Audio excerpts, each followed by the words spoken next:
എവിടെയോ തുടങ്ങിയൊരു ജീവിതമാണിത്. സയ്യിദുനാ ആദം നബി അലൈഹിസ്സലാത്തു വസ്സലാമിനെ പടക്കുന്നതിൻ്റെ മുമ്പേ ലോകത്ത് ജനിക്കാൻ പോകുന്ന സർവ്വ മനുഷ്യരുടെയും ആത്മാവുകളെ അള്ളാഹു വിളിച്ചു ചേർത്തിട്ടുണ്ട്. ഞാനും നിങ്ങളൊക്കെ അവിടെ വന്നു. ഖാല അലസ്തു ബിറബ്ബിക്കും, അള്ളാഹു ചോദിച്ചു, ഞാൻ നിങ്ങളുടെ റബ്ബല്ലയോ എന്ന് ആത്മാക്കളോട് ചോദിച്ചപ്പോൾ ഖാലൂ ബലാ, അവരൊക്കെ പറഞ്ഞു, അതേ പടച്ചവനെ, നീ ഞങ്ങളുടെ റബ്ബാണ്. ആര്? ലോകത്ത് ഇനി വന്നവരും വരാനിരിക്കുന്ന മുഴുവൻ മനുഷ്യരും ആത്മാക്കളായി അള്ളാഹുവിൻ്റെ മുമ്പിൽ ഒരു മഹാസമ്മേളനം നടന്നത് സൂറത്തുൽ ബഖറയിൽ അള്ളാഹു പറയുന്നുണ്ട്. അലസ്തു ബിറബ്ബിക്കും ഖാലൂ ബലാ, ഞാൻ നിങ്ങളുടെ രക്ഷിതാവല്ലയോ? ഖാലൂ ബലാ, അവരൊക്കെ പറഞ്ഞു, അതേ റബ്ബേ. എന്തിനാണെന്നറിയോ? ഭൂമിയിലേക്ക് വന്നാൽ പിന്നെ നിങ്ങൾ നിഷേധിക്കരുത്, നീ പടച്ചവനാണെന്ന് ഞാൻ അറിഞ്ഞിട്ടില്ലായിരുന്നു പടച്ചവനെ എന്ന് പറയരുത്. അതിനെ ഓർമ്മിപ്പിക്കുകയാണ്. ലക്ഷക്കണക്കിന് വർഷങ്ങളായിരിക്കും, നമുക്കറിയില്ല എത്ര വർഷമാണതെന്ന്. അത്രയും കാലം ആലമുൽ അർവാഹിൽ ആത്മാക്കളുടെ ലോകത്ത് ജീവിച്ചു കഴിഞ്ഞതിൻ്റെ ശേഷമാണ് ഉമ്മയുടെ ഗർഭാശയത്തിലേക്ക് പിതാവിൻ്റെ ഉദരത്തിൽ നിന്ന് ഭ്രൂണത്തിലായി ഗർഭസ്ഥ ശിശുവായി ഭൂമിയിലേക്ക് വരുന്ന ജന്മം. അതിൻ്റെ മുമ്പും നമ്മൾ ജനിച്ചിട്ടുണ്ട്, ആത്മാക്കളായി ജനിച്ചിട്ടുണ്ട്, ശരീരമില്ലാതെ. എത്രയോ വർഷങ്ങൾ കഴിഞ്ഞു. എന്നിട്ടാണ് ഭൂമിയിലേക്കുള്ള വരവ്. ഉമ്മയുടെ ഗർഭാശയത്തിൽ നിന്ന് ഭൂമിയിലേക്ക് വന്നിട്ട് 60-70 വർഷങ്ങൾക്കിടയിൽ ജീവിച്ചു മരിച്ചു പോകുന്ന മനുഷ്യൻ്റെ വളരെ ചുരുങ്ങിയൊരു കാലമാണ് ഭൂമിയിലെ ജീവിതം. ഇത് കഴിഞ്ഞ് മരിക്കും. അങ്ങനെ നിങ്ങളൊക്കെ മരിക്കും. ഇന്നക മയ്യിതുൻ വ ഇന്നഹും മയ്യിതൂൻ, നബിയേ നിങ്ങൾ മരിച്ചു പോകും നബിയേ. വ ഇന്നഹും മയ്യിതൂൻ, മനുഷ്യരെല്ലാവരും മരിച്ചു പോകും നബിയേ. എല്ലാവരും മരിക്കും. ഖബറിൽ കിടക്കേണ്ടത് ലോകാവസാനം എന്നാണോ അള്ളാഹു നിശ്ചയിക്കുന്നത്, സൂറന്ന കാഹളത്തിൽ ഇസ്രാഫീൽ അലൈഹിസ്സലാത്തു വസ്സലാം ഊതാൻ അള്ളാഹുവിനാൽ കൽപ്പിക്കപ്പെടുന്ന നേരമേതോ ആ സമയം വരെ ഖബറിൽ വിശ്രമിച്ച് കിടക്കണം. അമ്പിയാക്കന്മാർ കിടക്കുകയാണ്. നൂഹ് നബി അലൈഹിസ്സലാം വിശ്രമിച്ച് കിടക്കുകയാണ്. ഇദ്രീസ് അലൈഹിസ്സലാം അക്കൂട്ടത്തിലുണ്ട്. ഹൂദ് നബിയുണ്ട്, സ്വാലിഹ് നബിയുണ്ട്, മുഹമ്മദ് റസൂലുള്ളാഹ് സ്വല്ലല്ലാഹു അലൈഹി വസല്ലമ തങ്ങളുണ്ട്. എല്ലാവരും വിശ്രമിക്കുക. നമ്മുടെ വല്യമ്മമാരൊക്കെ വിശ്രമിച്ച് കിടക്കുകയാണ്. അള്ളാഹു അത് നല്ല വിശ്രമമാക്കി നമ്മുടെ മരണപ്പെട്ട മുഴുവൻ ആളുകൾക്കും അള്ളാഹു അത് മാറ്റിക്കൊടുക്കട്ടെ. എത്ര കാലം കിടക്കണം? ഒരുപാട് കാലം. മുഅ്മിനീങ്ങൾക്കത് മാബൈന സ്വലാത്തിൽ അസ്രി വൽ മഗ്രിബി, അസ്റിൻ്റെയും മഗ്രിബിൻ്റെയും ഇടയിലുള്ള സമയം പോലെ എളുപ്പമാക്കി കൊടുക്കും. അത്രയും കാലം ഖബറിൽ കിടക്കണം. എന്നിട്ടാണ് എഴുന്നേൽക്കുന്നത്. ആഖിറത്തിലേക്കുള്ള ഉയർത്തെഴുന്നേൽപ്പ്.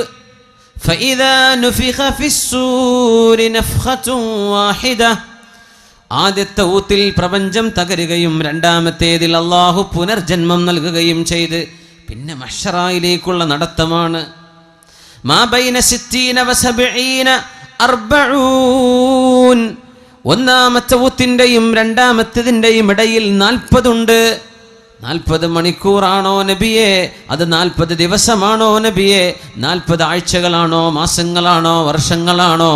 മറുപടി പറഞ്ഞില്ല മുഹമ്മദ് റസൂലുള്ളാഹ് സ്വല്ലല്ലാഹു അലൈഹി വസല്ലം. ഫീ യൗമിൻ കാന മിഖ്ദാറുഹു 50,000 സന, 50,000 വർഷങ്ങൾ ദൈർഘ്യമുള്ള ദിവസമാണ് മഹ്ശറായിലെ ദിവസം. അവിടെയും കാത്തിരിക്കണം. അത് കഴിഞ്ഞിട്ടാണ് വിചാരണ. അത് കഴിഞ്ഞിട്ടാണ് ഫരീഖും ഫിൽ ജന്ന വ ഫരീഖും ഫിസ് സഈർ, ഒരു വിഭാഗം നരകത്തിലേക്കും മറ്റൊരു വിഭാഗം സ്വർഗത്തിലേക്കും ആക്കപ്പെടുന്നത്. ഈ വലിയ യാത്രയുടെ അവസാനത്തിലാണ്. അങ്ങനെ ഒരു വലിയ യാത്രയിലാണ് നമ്മൾ. ആ യാത്രയിലെ ഒരു ചെറിയ ഇടത്താവളത്തിലാണ് നമ്മൾ ഈ ഭൂമിയിലുള്ളത്. ഇവിടം രക്ഷപ്പെട്ട് കിട്ടാനാണ് നമ്മുടെ പരിശ്രമം. അള്ളാഹു നമ്മെ സഹായിക്കുമാറാകട്ടെ. അപ്പോൾ ആലമുൽ അർവാഹിൽ നിന്ന് തുടങ്ങി ഉമ്മയുടെ ഉദരത്തിലൂടെ വന്ന ആലമുൽ അർഹാമിൽ നിന്ന് ആലമുൽ ഷഹാദയിലേക്ക്, ആലമുൽ ഷഹാദയിൽ നിന്ന് ഖബറിലേക്ക് ആലമുൽ ബർസഖ്, അതിൽ നിന്ന് ആലമുൽ മഹ്ശർ, പിന്നെ ആലമുൽ ആഖിറ. ഈ വലിയ യാത്രയുടെ ഒരു ചെറിയ അറ്റത്താണ് നമ്മളൊക്കെ ബാക്കി നിൽക്കുന്നത്. അന്ന് നബി തങ്ങൾ പറഞ്ഞു സല്ലല്ലാഹു അലൈഹി വസല്ലം, ഫമാ തആറഫ മിൻഹ അഖ്തലഫ വമാ തനാകറ മിൻഹ ഇഖ്തലഫ്. അവിടെ വെച്ച് ആരൊക്കെ പരിചയപ്പെട്ടിട്ടുണ്ടോ ആത്മാക്കളുടെ ലോകത്ത്, അവരിവിടെ വെച്ചാൽ സുഹൃത്തുക്കളാണ്, ശത്രുതയുണ്ടാവില്ല. അന്ന് ആരെല്ലാം ആത്മാക്കളുടെ ലോകത്ത് വെച്ച് കണ്ടുമുട്ടിയിട്ടുണ്ടോ അവർ ഭൂമിയിൽ വെച്ച് കണ്ടുമുട്ടാൻ ഇടയാകും. ഒരുപക്ഷെ നമ്മളൊക്കെ അന്ന് കണ്ടുമുട്ടിയതിൻ്റെ ഭാഗമായിരിക്കും കാവമ്പടിയിൽ എനിക്ക് വരാൻ അവസരം ഉണ്ടായത്, നമുക്കൊക്കെ കാണാൻ അവസരം ഉണ്ടായത്. അന്ന് ആത്മാക്കളുടെ ലോകത്ത് നമ്മളൊക്കെ കണ്ടുമുട്ടിയിട്ടുണ്ട് എന്നാണ്. ഫമാ തനാകറ മിൻഹ ഇഖ്തലഫ്. അവിടെ ആരൊക്കെയാണോ പരസ്പരം തമ്മിലടിച്ചത്, ആരൊക്കെയാണോ പരസ്പരം വെറുപ്പുള്ള കാര്യങ്ങൾ പറയുകയോ ചെയ്യുകയോ ചെയ്തത്, അവർ ഈ ലോകത്ത് വന്നാൽ ശത്രുതയിലായിരിക്കുമെന്ന് പരിശുദ്ധ റസൂലുള്ളാഹി സ്വല്ലല്ലാഹു അലൈഹി വസല്ലം. ഇപ്പം ഈ ഒരല്പകാലം നമുക്ക് അല്ലാഹുമായി മുഴുവൻ സമയം റബ്ബുമായി ബന്ധിപ്പിക്കണം. ആ ബന്ധമല്ലാതെ ഇനി സമാധാനത്തിന് വഴിയില്ല. ഐഷു സുഅദാ, സന്തുഷ്ടരായ ആളുകളുടെ ജീവിതം അതാണ്. അല്ലാഹുമായി നമ്മളെ ബന്ധിച്ചിട്ടുണ്ടോ ഈ ഉമ്മത്ത് രക്ഷപ്പെട്ടിട്ടുണ്ട്. അല്ലാഹുമായുള്ള നമ്മുടെ ബന്ധം എപ്പോൾ ഡിസ്കണക്ട് ചെയ്യപ്പെട്ടിട്ടുണ്ടോ ഈ സമൂഹത്തെ അല്ലാഹു പരീക്ഷിച്ചിട്ടുണ്ട്. തൂ ഇധർ ഉധർ കീ ന ബാത് കർ യെ ബച്ചാ കെ ഖാഫില ക്യൂ ലുട്ടാ. നീ അതും ഇതും പറഞ്ഞ് നിൽക്കല്ല. ഇഖ്ബാലിൻ്റെ കവിതയാണ്. എന്തേ ക്യൂ യെ ബച്ചാ കെ ഖാഫില ക്യൂ ലുട്ടാ. നമ്മുടെ യാത്രാസംഘം എന്തേ കൊള്ളയടിക്കപ്പെടാൻ കാരണമെന്ന് പറഞ്ഞുതാ. മുസ്ലിം ഉമ്മത്തിന് എന്തേ അപജയം സംഭവിക്കാൻ കാരണമെന്ന് പറഞ്ഞുതാ. എന്തേ മുസ്ലിം ഉമ്മത്ത് എന്ന യാത്രാസംഘം കൊള്ളയടിക്കപ്പെട്ടത് എന്ന്. മുझे रहज़नों से गिला नहीं तेरी रहबरी का सवाल है. നിന്നെ കൊള്ളയടിച്ച കൊള്ളക്കാരെ കുറിച്ച് എനിക്ക് പരാതിയില്ല. നിന്നെ കൊള്ളയടിച്ച കൊള്ളക്കാർ, അവരെ സംബന്ധിച്ചല്ല ഞാൻ കംപ്ലൈൻറ്റ് പറയുന്നത്. നിങ്ങളെ എന്തുകൊണ്ട് അവർ കൊള്ളയടിച്ചു അതല്ല എൻ്റെ പ്രശ്നം. തെരി റഹ്ബരി കാ സവാല് ഹെ. നീ പോകേണ്ട ശരിയായ വഴിയിലൂടെയാണോ നീ യാത്ര പോയത്? ആദ്യം നീ അത് പറ. നിന്നെ കൊള്ളയടിച്ച കൊള്ളക്കാരെ കുറിച്ചല്ല എൻ്റെ പരാതി. മദീനയിൽ അന്ന് ഭൂകമ്പമുണ്ടായപ്പോഴാണ് ഉമറുൽ ഫാറൂഖ് റളിയല്ലാഹു അൻഹു, മദീനയുടെ ഭരണാധികാരിയും അമീറുമായിരുന്ന അമീറുൽ മുഅ്മിനീൻ ഉമറുൽ ഫാറൂഖ് റളിയല്ലാഹു അൻഹു പറഞ്ഞത്, ഇനി ഒരിക്കലൂടെ മദീനയിൽ ഭൂകമ്പമുണ്ടായാൽ ഉമർ മദീന വിട്ടു പോകും എന്ന അമീറുൽ മുഅ്മിനീൻ ഉമറുൽ ഫാറൂഖ് റളിയല്ലാഹു അൻഹു. അല്ലാഹുവിന് ഇഷ്ടപ്പെടാതെ നടക്കുമ്പോഴേ ഭൂകമ്പമുണ്ടാകൂ. അല്ലാഹുവിന് ഇഷ്ടപ്പെടാതെ നടക്കുമ്പോഴേ അപകടങ്ങളുണ്ടാകൂ. അല്ലാഹുവിന് ഇഷ്ടപ്പെടാതെ നടക്കുമ്പോഴേ പ്രയാസങ്ങൾ വരൂ. ഇനി ഒരിക്കലെങ്കിലും മദീനയിൽ ഒരു ഭൂകമ്പമുണ്ടായാൽ അമീറുൽ മുഅ്മിനീൻ എന്ന് വിളിക്കപ്പെടുന്ന ഉമറുൽ ഫാറൂഖ് തങ്ങൾ പറഞ്ഞ വാക്ക്, ഞാൻ പിന്നെ മദീനയിൽ നിൽക്കില്ല കേട്ടോ, ഞാൻ മദീന വിട്ടുപോകും. ആരാണ് മദീന വിട്ടുപോകുമെന്ന് പറഞ്ഞത്? അല്ലാഹുമ്മ ർസുഖ്നി ഷഹാദതൻ ഫീ ബലദി നബിയിക്. അല്ലാഹുമ്മ ർസുഖ്നി ഷഹാദതൻ ഫീ ബലദി നബിയിക്. അല്ലാഹുവേ, നിന്റെ നബിയുടെ നാട്ടിൽ എനിക്ക് രക്തസാക്ഷിത്വം നൽകണേ എന്ന് പ്രാർത്ഥിച്ചു പോയ മഹാൻ. നിന്റെ നബിയുടെ നാട്ടിൽ എനിക്ക് നീ രക്തസാക്ഷിത്വം തരണം പടച്ചവനെ. എനിക്ക് മരിക്കണം നിനക്ക് വേണ്ടി, ഷഹീദാകണം. പക്ഷെ എവിടെ വെച്ച്? മദീനയിൽ വെച്ച്. മദീന വിട്ടുപോകാൻ ഞാൻ ഒരുക്കമല്ല. മദീനയിലാണെങ്കിലോ യുദ്ധം നടക്കാൻ സാധ്യതയുമില്ല. ചോദിച്ച ചോദ്യം എനിക്കിവിടെ രക്തസാക്ഷിയാവണം. ആ ഒരു ചോദ്യത്തിൻ്റെ മറുപടിയാണ് ഉമറുൽ ഫാറൂഖ് റളിയല്ലാഹു അൻഹുവിനെ സുബഹി നിസ്കാരത്തിന് നേതൃത്വം കൊടുക്കുമ്പോൾ ശത്രു വന്ന് കുത്തിയത്. വയറിന് കുത്തുകയായിരുന്നുവല്ലോ.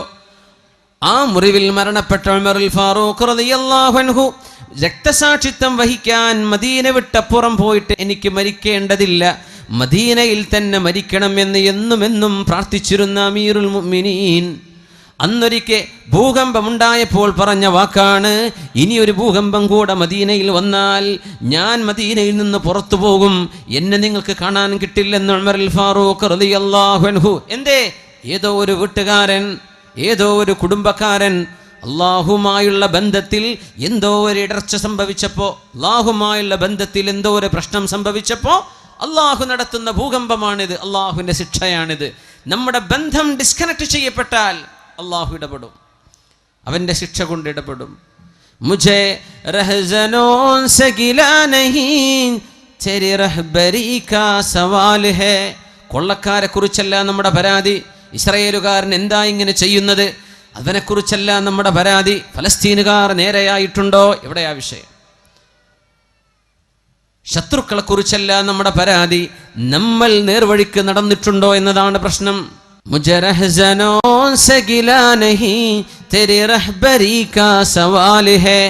ആ ബന്ധം ഊട്ടിയുറപ്പിക്കാനാണ് അഷ്റഫുൽ ഖൽഖ് സ്വല്ലല്ലാഹു അലൈഹി വസല്ലമ തങ്ങൾ ഈ സമൂഹത്തെ അല്ലാഹുവിലേക്ക് നയിച്ചത്, അല്ലാഹുവിലേക്ക് നയിക്കുകയാണ്. ബിസ്മില്ലാഹിർ റഹ്മാനിർ റഹീം വഅ്മുർ അഹ്ലക ബിസ്സലാത്തി വസ്തബിർ അലൈഹാ ലാ നസ്അലുക റിസ്ഖൻ നഹ്നു നർസുഖുക്. നബിയേ, വഅ്മുർ അഹ്ലക ബിസ്സലാ, അങ്ങയുടെ വീട്ടുകാരോട് നിസ്കരിക്കാൻ പറയണം നബിയെ, അവർ നിസ്കാരം നിലനിർത്തണം. വസ്തബിർ അലൈഹ, അങ്ങ് ക്ഷമയോടുകൂടെ നിലനിന്ന് പോരണം നബിയെ. അങ്ങും വീട്ടുകാരും നിസ്കരിക്കണം, അള്ളാഹുമായുള്ള ബന്ധം കീപ്പ് ചെയ്യണം. ലാ നസ്അലുക റിസ്ഖ, നിങ്ങൾ എനിക്ക് ഭക്ഷണം തരണമെന്ന് ഞാൻ ചോദിച്ചില്ലല്ലോ. നഹ്നു നർസുഖുക്, നിനക്ക് വേണ്ടതൊക്കെ ഞാൻ തരാം. എന്തേ ചെയ്യേണ്ടത്? നീ നിസ്കരിക്കുക, നീ അള്ളാഹുവിന് വേണ്ടി നിസ്കരിക്കുക. നീയും നിന്റെ കുടുംബവും നിസ്കരിക്കുന്നവരാകട്ടെ, വീട്ടുകാരെ നിസ്കരിക്കട്ടെ, ജ്യേഷ്ഠനും അനുജനും നിസ്കരിക്കട്ടെ. അള്ളാഹുവിൻ്റെ മുമ്പിൽ തലകുനിക്കുന്ന സുജൂദ് ചെയ്യുന്ന വീട്ടിൽ അള്ളാഹുവിൻ്റെ റിസ്ക് വരുമെന്ന പരിശുദ്ധ ഖുർആൻ. എന്തേ? അള്ളാഹുമായുള്ള ബന്ധമായപ്പോൾ അവിടെ അള്ളാഹു സന്തോഷത്തിൻ്റെ വഴികൾ തുറന്നു തരികയാണ്. അതുകൊണ്ടാണ് സുബഹി നിസ്കാരം കഴിയുമ്പോൾ റസൂലുള്ളാഹി സ്വല്ലല്ലാഹു അലൈഹി വസല്ലമ തങ്ങൾ അവിടുത്തെ പൊന്നുമോൾ ഫാത്തിമ റളിയല്ലാഹു അൻഹയുടെ വീടിൻ്റെ അരികിലൂടെ ഇങ്ങനെ നടന്നു പോകും. സുബഹി ബാങ്ക് വിളിച്ചിട്ടില്ല, വാതിൽക്കൽ മുട്ടിയിട്ട് പറയും, മോളെ ഫാത്തിമ, മോനെ അലിയെ, ഖൂമാ ഫസല്ലിയാ വലൗ റക്അതൈനി ഖബ്ലൽ ഫജ്ർ, സുബഹിന്റെ മുമ്പായിട്ട് 2 റക്അത്തെങ്കിലും നിങ്ങളൊന്ന് നിസ്കരിക്കണേ അലിയെ, ഒന്ന് നിസ്കരിക്കണേ ഫാത്തിമ. അള്ളാഹുവിൻ്റെ ഹബീബ് തൻ്റെ മരുമകനോട്, തൻ്റെ മോളോട്, വിവാഹം ചെയ്യപ്പെട്ട മോളോട്, മരുമകനോട് നൽകുന്ന ഉപദേശം, ഖബ്ലൽ ഫജ്ർ, സുബഹിന്റെ മുമ്പ് 2 റക്അത്തെങ്കിലും നിസ്കരിക്കിൻ, നിങ്ങൾ മറന്നു പോകല്ലേ. മോളെ, എൻ്റെ മരുമോനെ, രണ്ടാളും ഒന്ന് എഴുന്നേൽക്കിൻ, 2 റക്അത്തെങ്കിലും സുബഹിന്റെ മുമ്പ് നിസ്കരിക്കിൻ. ഇത് പറയാതെ അല്ലാഹുവിൻ്റെ റസൂൽ കടന്നു പോകാത്ത ദിവസങ്ങളില്ല.